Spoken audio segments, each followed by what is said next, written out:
Will the Bengals take sole possession of the AFC North for the first time this season? Hi again, everyone, and happy game day. I'm James Rapien of allbengals.com.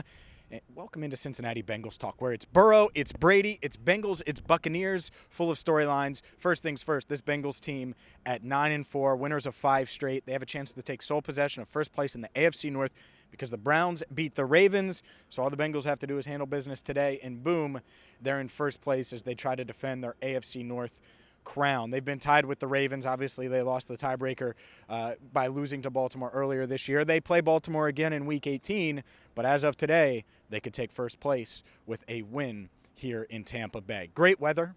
I'll tell you that right now. Great weather, especially if you're in Cincinnati where it's 20-something degrees. It snowed last night, and I'm not trying to rub it in, ladies and gentlemen, but you could certainly see Joe Burrow throw it around, especially today, because Tyler Boyd expected to play. I think he's going to deal with some pain, but is expected to play for the Bengals. Tee Higgins, same thing, dealing with different things. Higgins, the hamstring, they were able to get him on the practice field. Zach Taylor on Friday talked to him. He was feeling good about both players. Tyler Boyd, it's more of a pain tolerance issue, but practiced in full on Friday. Obviously was catching passes, so I think he's going to be good to go as well, which is huge for this team.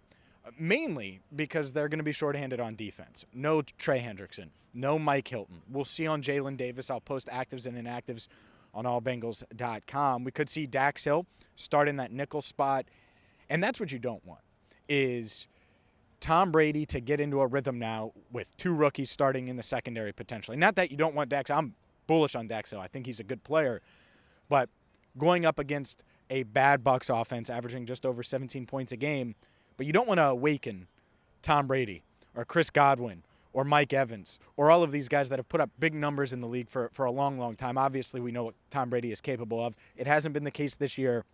Got to find a way to make him uncomfortable. And I think the chess match between Tom Brady and Lou Anarumo is going to be quite interesting. With Trey Hendrickson out, I think we're going to see a lot of Cam Sample, certainly Joseph Osai as well.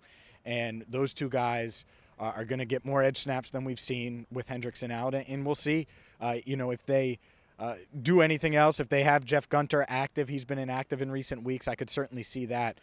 And the other thing, and Charlie Goldsmith of the Enquirer mentioned this earlier this week, maybe you play Reader on passing downs more, keep Jay Tufele active, and just play Josh Chupo, Jay Tufele, these interior defensive tackles, play them against the run. And obviously that's Reader's specialty, but those guys can get it done too, especially against the Tampa team that hasn't been able to run the ball much this season. So we will see what Lou Anarumo does and what Tom Brady does. This Bucs team, they're 6-7, and they just don't look the same. As bad as the NFC South is, and the Bengals have dominated the NFC South. They're 3-0 against the NFC South. They're looking for a sweep. This Bucs team has lost to all 3 teams in the AFC North this season. Bengals trying to make it for an AFC North sweep of the Bucs. And you want to be able to get them knocked down early. You don't want Brady to get into a rhythm and getting pressure on him. Obviously, that's key. Everybody knows that. You don't need me to say that. Can they do that without Trey Hendrickson? It's a big day for Sam Hubbard, big day for DJ Reader, BJ Hill in this defensive line. I also think offensively, do they go with the run? It's great weather, and like I said, you could air it out all day long here at Raymond James Stadium today.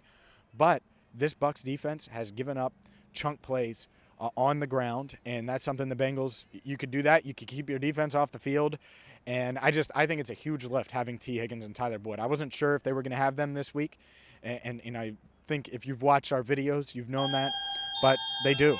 And as they're playing Christmas music, I'm going to keep it rolling, though, here on Cincinnati Bengals Talk. Look, this is a huge game now. AFC North, you can jump the Ravens. You can continue the playoff push. The Bills won on Saturday night, so you want to keep pace in the AFC playoff race. Obviously, the Chiefs play today as well. We'll see if they get a win. But this Bengals team, they're rolling. They're going to try to keep it rolling. Make sure you check out allbengals.com. Make sure you hit that subscribe button, ring the bell, and we're going to have you covered all game long at allbengals.com. And then afterwards, Joe Burrow, Jamar Chase, Zach Taylor, Tee Higgins, Tyler Boyd. You're going to get all the reaction post-game. Win, lose, draw, CBT is here for you. So for Andrew Fox Miller, I'm James Rapien, signing off for now, where it's Bengals, Buccaneers, Burrow, Brady, Part 1, maybe the only time they play each other at Raymond James Stadium. We'll talk to you after the game.